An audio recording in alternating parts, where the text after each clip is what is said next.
What's going on, y'all? KM Best here, and I have a sneaking suspicion that after the patch, there is one combo deck that stands above the rest. So I went and found an expert in that combo deck who has been crushing with it in the top 50. Let's check it out. I am joined by HuskyPuppies for another interview on a deck I generally dislike the play patterns of, but I would be doing you a disservice if we did not talk about it because it is an extremely powerful deck right now. That deck is Phoenix Force. Husky is crushing in the top 50 with this build, and I think it is probably the best build of the deck that I have seen anyone playing. So I got Husky on here. We're going to talk about the build. Give us a little bit of baseline, though, as to why this deck is good right now and what changed that allowed it to sort of take the top spot as a combo deck. So I think one of the biggest factors that started off Phoenix Force, just creeping its way back into the meta was actually my other deck, Hela. Because Hela was so prevalent, and Hela is a big cheating sort of deck that doesn't run any tech cards. If you somehow go bigger than it, you just happen to get free wins. Now, Hela sort of moved out of the meta, but there is a sort of big cheaty deck that has no tech cards, and that is in the form of Discard, which you yesterday put out a video on. If you haven't watched that, watch that one after this. You don't need to shill my channel on my channel. I appreciate it, but I think they know. Oh yeah, but Discard is everywhere, and this deck can just beat it pretty damn easily. It's very flexible as to where it wants to put its power. If you see them stacking a Dracula in one lane, it's like, all right, that's real nice. I'm just going to move my Nimrods over to the other two lanes and just win those. What are you going to do about it? Yeah, so my read on this, it's interesting because I think we approach it from different perspectives. But my read on this is actually similar. I think this deck is around because of Hela, but I would take it a different direction. This deck is around because of the Hela nerf. And now it is occupying the spot that Hela was occupying as arbitrarily large combo deck, because when Hela lost Lockjaw, it lost the ability to be as ridiculously consistent as possible. This deck, for example, I would compare to a Living Tribunal, where like Living Tribunal has the advantage in consistency and power, but this deck has the advantage in not being able to be interacted with by a lot of the common interactive cards. And that's what makes it like the Hela of this format to me, where it's just like, when you do your thing, you are going to do your thing. And it's also the Hela of this format in terms of snap equity, where you get to like, A, have these really early snaps where you're just like, yeah, I'm winning this game. But B, you get to just limp into these late snaps where you're just like, oh, I totally drew Shuri Nimrod. I drew out of any bad situation. I'm good. And so it gives you this sort of very awkward and off-tempo way of snapping compared to like a typical deck, which I think is also reminiscent to me of Hela. We talked about this last time you were on about like Hela could like snap these turn sixes and people just be like, I don't really get it. There's similar late snap equity here where like you just like do nothing, snap on turn 4, and they have to figure out if they're dead to Shuri Nimrod. And that kind of stuff is really dangerous too. Oh yeah, this deck has some amazing snap equity. You can snap on just turn 1 and you are going to beat most decks with the right hand. And sometimes there's nothing they can do to see it coming. And one of the things I love perhaps most about this deck is the bluff equity is absolutely huge, especially if you've played someone recently. You remember, hey, wait a minute, I just went full combo on this guy last time. Alrighty, I'm just going to play down the multiple man turn 2, then snap, and they're going to leave. And it is hilarious to me. It is a thing that happens a lot, because like I can think of a couple other players in the top, say, 50 that are like pretty common Phoenix Force gamers, right? And I know for a fact that one of them will just like, he'll just turn 1 snap a good matchup if he knows what you're playing, right? It's like if you were playing a bunch of Loki, it'll just be like, I'm going to turn 1 snap you. And it's just like, there are very few decks that have the snap patterns Phoenix Force has. And I think people should be thinking about the deck as not necessarily like one deck. It's really 2 decks, right? You have your nut draw deck, and then you have the deck that lets you just like limp into any hand and have a good possible outcome there. And I think that is like the major thing that really keeps the deck being competitive. Because without either of those things, it would just be one dimensional. But I would say it's actually pretty. I would say there's like kind of an additional one there, which is to say, yes, you have your multiple man Phoenix Force. That's great. Yes, you have your Shuri and Nimrod. A thing you also have is Human Torch Phoenix Force Arnim Zola, which is a line I consider very interesting. And I know it's weird to talk about Phoenix Force, start with like the Human Torch lines, but I'm assuming that everyone watching understands how, playing Nico draw two into multiple man Phoenix Force is how you win a lot of games, right? I think you probably get that, right? I think you probably get how Shuri into Nimrod into two Boom Booms is really good to do. I think you get that. What I'm wondering if people get is the specific use cases of a card like Human Torch in the list, and I'm hoping you can shed some light on that. Human Torch is, I would say, in the wise words of Hela Enjoyer, the person who created the Living Tribunal deck, a sort of do you have it test. Mm-hmm. If you are going into a matchup where they don't have a tech card, they don't have Shadow King, Shang, something of that manner, you just kind of win. You're doing far more power than they can really ever hope to do, because you get on turn 4, you get a 7 power Human Torch, and then you're moving it on turn 5, hopefully moving it back with Ghost Spider. You move it on turn 6 again, that's tripling it, or doubling it 3 times, and then you're Zolaing it. It's just an insurmountable amount of power for some things that try to go a little bit greedier, or just try to do their own thing. Yeah. It's great in the mirror. If you go up against a Phoenix Force as Phoenix Force, go for the Human Torch line. If you get it, and you move your Human Torch more than them, you win. You can just go bigger than they can make the multiple man. I mean, I think the key to that is specifically there's 2 things there that I think are really interesting. Let's start with what I think is probably going to be more generally applicable, which is the max power for a Phoenix Force multiple man lane tends to be 32. And in practice, it's much less than that, right? Like in practice, it's like, okay, there's a Ghost Spider in this lane. There's something else in this lane, a Nico, a Deathlock. There's something in the lane that prevents you from getting to actual 32. So one way that I think smart players will play against this deck is by saying, I'm going to go above 32 in multiple lanes. Or not necessarily 32. Mm-hmm. It's like, okay, you are at a Ghost Spider here, so now your max power is -6. It's like, it's like 26. They have. Yes. And so that dynamic is, I think, something that people playing this deck don't think about a lot. They don't think about their own board space economy enough. What is it that you would give as advice towards board space economy management? All right. Board space is just incredibly valuable. The difference between having there are a few main board space is just more important with this deck than I would say almost any other deck for each one of the lines. With multiple man, you kind of want everything else to be cleared out of the lanes. You just want to have enough space for your multiple man to go, and as many spots as you can. So even if you have the energy to play, if let's say you get a Nico, you kill the multiple man, you only have the Nico on the board, and I could Deathlock here. That's a free 5 power, right? Don't. That is taking up a board spot that could be 8 power by a multiple man that you don't want to use. With the Human Torch line, it's surprisingly helpful as well. If possible, you want to condense all your stuff into one lane. That way you are far less predictable with the Arnim Zola, because the counter to the most common counter to Human Torch is Shang-Chi. He's everywhere, let's be honest.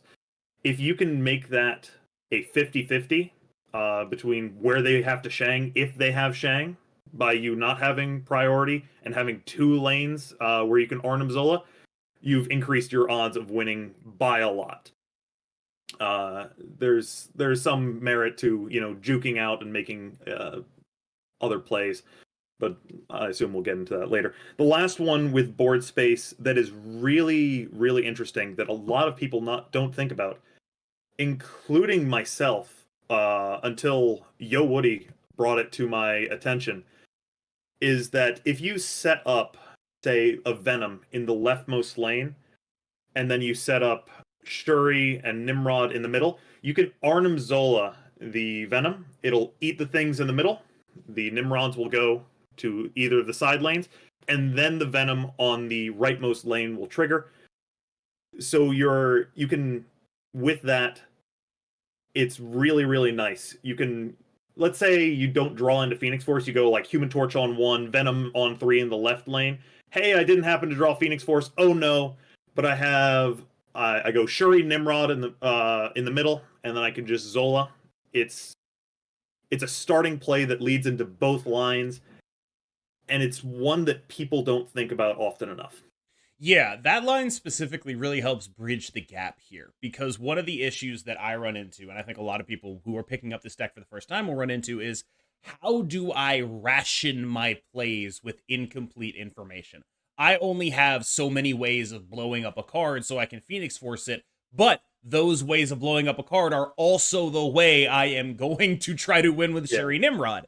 And so having one that doesn't punish you, having a line in here that doesn't absolutely punish you, and that's why Zola is so important in the deck. That was the second thing I was alluding to earlier, where it's like we're talking about Human Torch, we're going to talk about Zola, because we talk about like a lot of Phoenix Force is making these plays early and then trying to extrapolate, like, okay, if I draw X, then what happens? If I draw Y, then what happens? What is my play that leaves me the most options open? What do I have to play for? And with Human Torch lines, that's especially pronounced, because if you don't have the Zola and you do everything right with the Human Torch line, you're not winning another lane.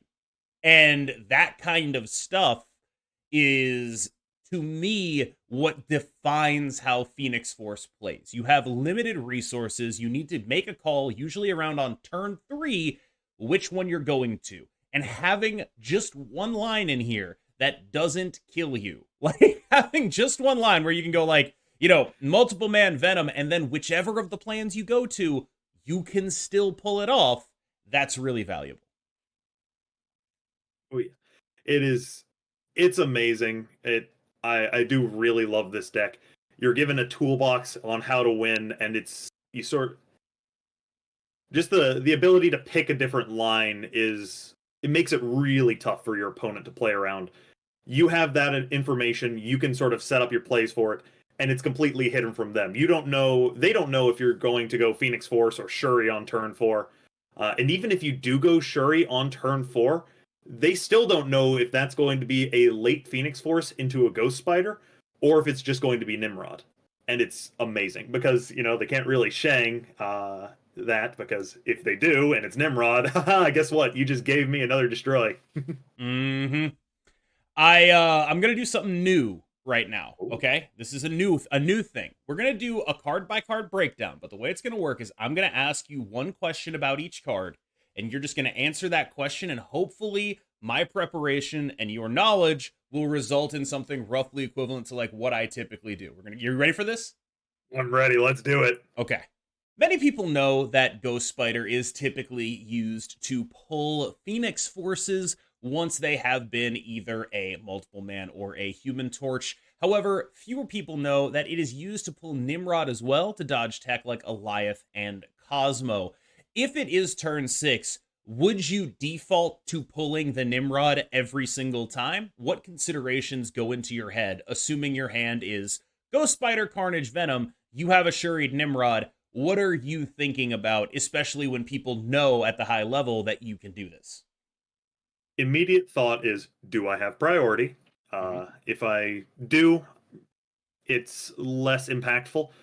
If I don't, I'm most oftentimes going to get to play down the Ghost Spider to move the Nimrod, because I don't like getting Alioth, and I don't think you, the viewer, do either.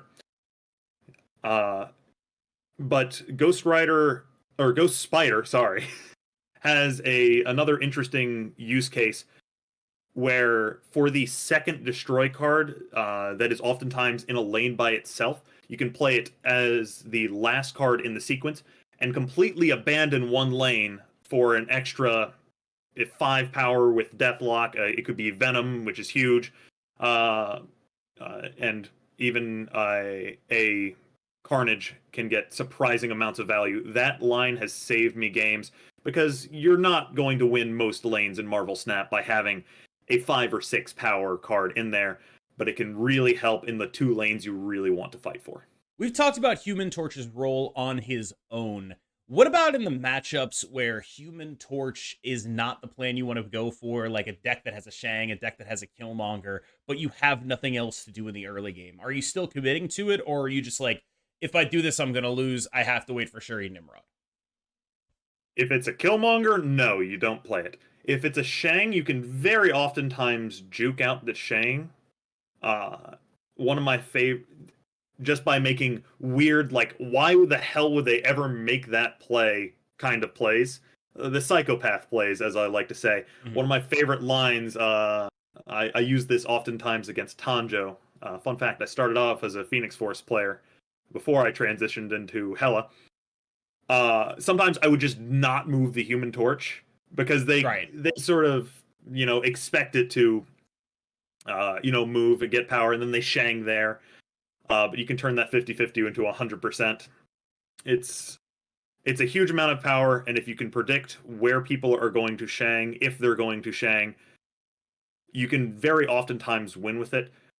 In the matchup where they have Shang, you'd much rather go for the other play lines, but he's still probably better than doing nothing and just limping in. Top 3 Nico spells. Go. Destroy, draw 2. Easily. Mm-hmm. Easily.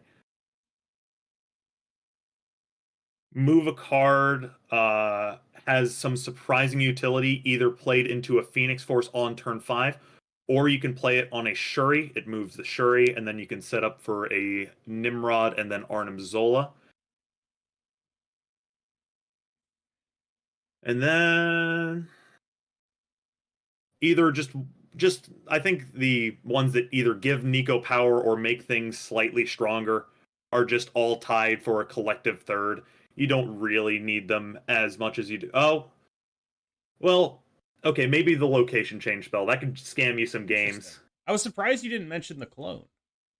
Oh, I forgot about the clone. Oh my god, the clone is nuts. Okay, yeah. Throw my answer out the window. I am bad at the game. Take away my snap license. Okay, so it's draw 2, clone, and then move. Okay. Probably. Yeah, the clone is nuts. You can use it on a huge Venom after you've played Phoenix Force with the multiple man line. It's just a beautiful thing, especially in, just where you've started snowballing. It just pushes you over the edge and into what are you gonna do other than retreat on turn 6 and go cry. It's great. To my mind, Carnage's superpower is costing 2. Is there anything I'm missing here? Like, is it just like this guy costs 2 and that is just like the best thing about him? Because like, yes, it's if I'm not missing anything, that's fine. But like, I just wanted to make sure. He's surprisingly nice in the fact that he can get over. He just costs 2. Okay. He can get over some of the negative downside of, like, if your opponent sends you goblins, if you want to clean up some of the little things on your side of the board. He can oftentimes outpower Deathlock and cost 1 less. But really, other than that, he costs 2. It's nice. Yeah. Oh, one last thing with him costing 2. If you're scared of, you getting armored or Cosmo, you can do Human Torch Carnage on turn 3, which saves me a lot of the time. Yep. Costing 2 is absolutely a superpower. Yep. Is there anything you think actually needs to be said about multiple man? There is one. Okay. A very important thing is the order in which you move multiple man. Very oftentimes on the last turn, you're going to want to play out, say, the Iron Lad, or a destroy card just for extra points in a lane. The Iron Lad could be a destroy card because they're oftentimes still in the deck. If you play the destroy card and then move the multiple man, the destroy card will happen first, and then the copy will come back, not killing the multiple man. However, if you move the multiple man and then play the destroy card, the destroy card will destroy the multiple man, for better or for worse. That is such a weird thing because, as far as I understand it, with every other move in the entire game, like if I move a Jeff to a location and then the destroy card flips up, it doesn't matter the order. It just The happens. okay, it's the card is there, but multiple man's text is when it moves. So it's when it moves Right. ability Okay. only Yeah. It doesn't. Yeah. happens at that Okay. point in the turn. It's weird. It's I very would odd, but yeah, like if the ordering matters here, and it's like very like different to every other example of it. another thing is without priority, your human torch cannot get shanged on turn 5 Hmm. because if you move it, its move doesn't happen until your turn, and that's already when their shang has gone off and said, "Hey, wait a minute, that human torch only has 7 power. I can't kill that," and then you just combo off and kill them. Yeah, they're like the fact that like stuff doesn't resolve until the move is completed is a Yes, surprisingly important piece of this deck. it is hugely important, and once you realize that, it's not going to matter all the time, but it will 100% save you cubes. This also works the other way, right? Like if you have a Phoenix Force multiple man in a lane and you move it out and your opponent has priority and they Professor X that lane, it can't go back. Or like if your opponent with priority fills up a lane, that card is not coming back, right? Like if you get debris on the final turn of the game having moved a bunch of Phoenix Forces around, they Yep. will be able to stop you from getting those Phoenix Forces back. So Oh it's a yeah. double-edged sword. Yeah, if you even with if you're I've had this oftentimes when I played what's it called Hulkbuster in the deck. If your multiple man is big enough, it gets shanged. The multiple man doesn't put a copy back, which is it feels Oh it's a yeah, I beat you janky with thing. that, and it made no sense. Yeah, Yeah, like, that happened. I was like, I don't know why save that on happened. cubes. No idea why that I happened. I was just like, I don't know what happens here. I made the play, and then for some reason, the guy just never went back. Just like, I guess that's how it works. I I cannot tell you why it works. No idea. It I guess dead cards can't move or complete their move, but it's For some reason, he dies before his move is completed. yeah. Not sure why. If he dies before the move is completed, yeah, the copy ain't coming back. But if you have priority, the move completes and then it dies. Incredibly Which weird. it's a janky archetype, but once you learn it, you can kind of exploit it. How often are you just eating a human torch with venom to like clone it with Nico or whatever? Like, or like, sorry, a human torched Phoenix Force, right? Where you're just like, I would like, a 17 power venom more than I would like moving this guy again. Like, how often is that a turn 5 line? Surprisingly often, especially if you have the Nico copy spell, it's really really nice. It also just helps you. It's like, okay, I have 3 multiple men on the board for some reason. I kind of want to clear down the space for more multiple men, and Venom just gains their power, and it's like, all right, I'm going to condense them all into one board spot. Why wouldn't I do that? Helps you And the break that answer is 32 Shang. barrier. Oh yeah, Yeah. Is there a single reason why this is not the worst card in the deck? it destroys things. Okay, but Yeah, it there. I mean, he's just a consistency thing. yeah.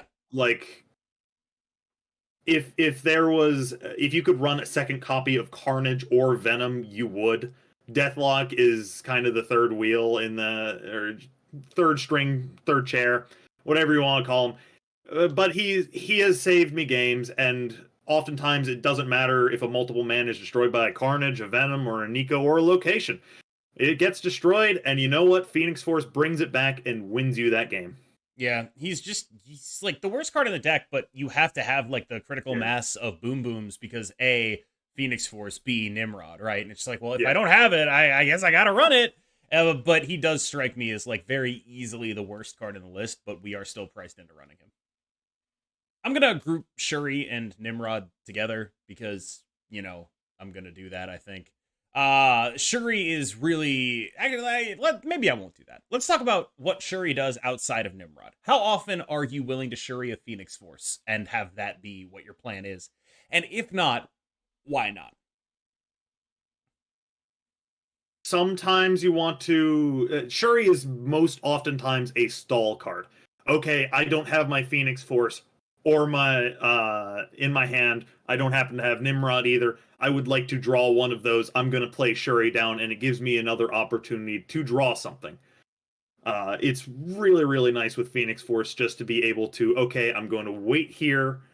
My opponent can't really do much about it. And then next turn I can just Phoenix Force Ghost Spider, assuming I draw Phoenix Force. There is an argument to be made with Shuriing the Phoenix Force to multiple man.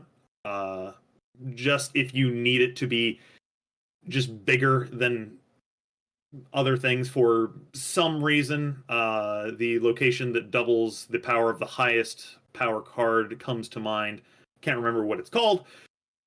But very often time, or if your board happens to be clogged by other things and you don't have that much space for multiple men, you're very rarely doing it if you have the option not to Shuri Phoenix Force, especially with Human Torch. There is no reason for doing that.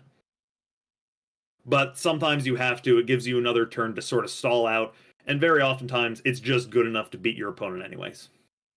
What's the weirdest thing you've revived with the Phoenix Force and still won? Ooh.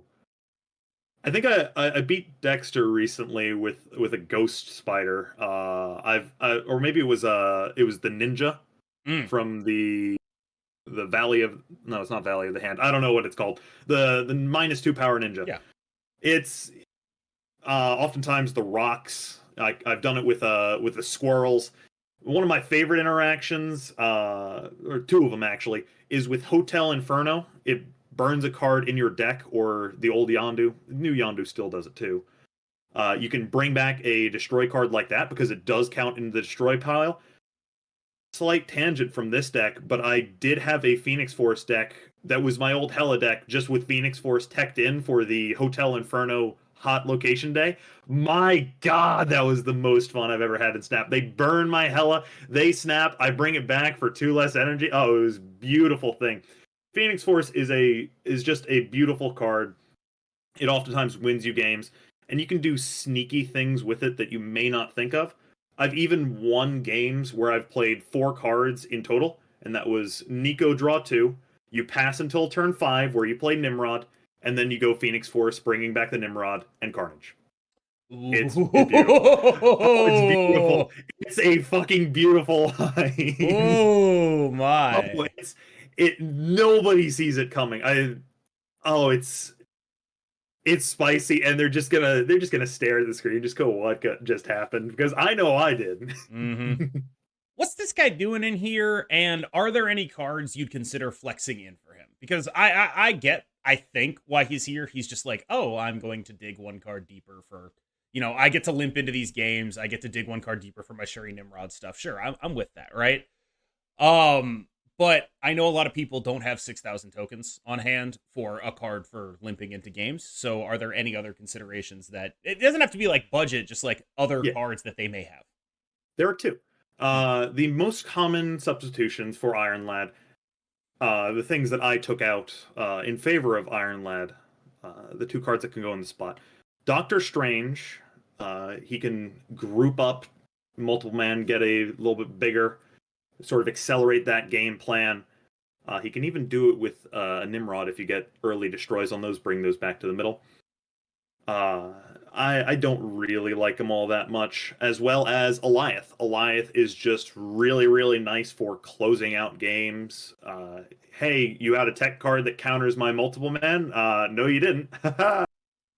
Eliath is just a good card. Doctor Strange has some good synergy with this deck. I don't like Doctor Strange as much now that Hulkbuster was taken out of the deck, because it just loses some of that utility. But Iron Lad is really nice. He can just go a card deeper. And oftentimes in those sort of janky games, like if he copies the Human Torch, you can go Spider him. He's just a weird tool that helps you just like scrape through sometimes. The best things to hit in this deck are the most expensive cards. If you're playing them on turn 4, you can get the Shuri, you can get Phoenix Force, you can get a Nimrod, and if you get Nimrod, it's basically the same as having Shuri Nimrod. You're having 2/6 power things. Or the Zola. The Zola is oftentimes kind of nuts. You can even Zola the Iron Lad that copied Zola, and it is a beautiful cacophony of chaos. And oftentimes you can just dig for another destroy card and play it alongside Carnage to kill the Nimrod. And one of my favorite things about this is if you Nico draw 2, you're seeing every single card in your deck with Iron Lad. If you don't draw your Zola, hey, guess what? Your Zola is a 4/6 at the end of the game. You know exactly what it is. And it can oftentimes give you a 1 out of 3 Hail Mary to stay in the game. Hey, maybe I win this, which is statistically the correct play to do. Yeah, my conceptualization of this guy is he is my opponent hasn't snapped, and if I hit this, I can win. So it's like if I hit Phoenix Force if I draw Phoenix Force on 6, I'm dead, so might as well go Iron Lad, go Spider. If I happen to fold Phoenix Force, that's great. If not, I'm leaving for 1. He's part of why this deck is so good at limping, because it's just like 30% or 33% of the time, you're just like, I'm not limping anymore, I'm winning.